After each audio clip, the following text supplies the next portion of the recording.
Hello అందరికీ welcome back to Puttapaga Manjula YouTube channel. ఈరోజు mutton కర్రీని సింపుల్గా టేస్టీగా ఎలా తయారు చేసుకుందామో చూసేద్దాము. లేట్ చేయకుండా ప్రాసెస్ని స్టార్ట్ చేస్తున్నాను. ఫస్ట్ అయితే ఒక 500 గ్రామ్స్ మటన్ తీసుకొని చిన్నగా ముక్కలుగా కట్ చేసుకొని వాష్ చేసుకొని పక్కన పెట్టుకోవాలి. తర్వాత పొయ్యి మీద ఆయిల్ పోసుకొని కుక్కర్లో ఒక 3 టేబుల్ స్పూన్లు వేసుకోవాలి. ఆ తర్వాత ఇలాచి, మిరియాలు, లవంగాలు, దాల్చిన చెక్క, కొంచెం అనాస పువ్వు, బిర్యానీ ఆకు వేసుకొని ఫ్రై చేసుకోవాలి. ఆ తర్వాత ఆనియన్స్ వేసుకొని గోల్డెన్ కలర్ వచ్చే వరకు వేయించుకోవాలి. ఆ తర్వాత ఒక పచ్చిమిర్చి అండ్ కరివేపాకు, అల్లం పేస్ట్ వేసుకొని వేయించుకోవాలి. తర్వాత మటన్ వేసుకొని వాటర్ అంతా ఉడికే వరకు కుక్ చేసుకోవాలి. వాటర్ అంతా ఉడికిన తర్వాత టమాటా, కారం, ఉప్పు, మసాలా వేసుకొని ఒక 2 మినిట్స్ కుక్ చేసుకోవాలి.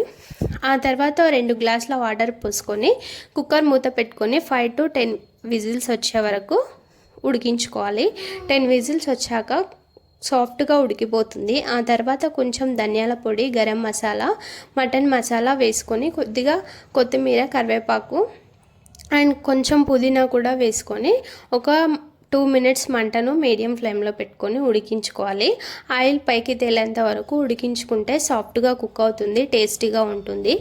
వీడియో నచ్చితే లైక్ చేసి ఛానల్ని సబ్స్క్రైబ్ చేసుకోండి. హాఫ్ అన్ అవర్ వీడియోని 1 మినిట్లో మీ ముందుంచుతున్నాను. చూసేవాళ్ళు సబ్స్క్రైబ్ చేసుకోండి. Thank you.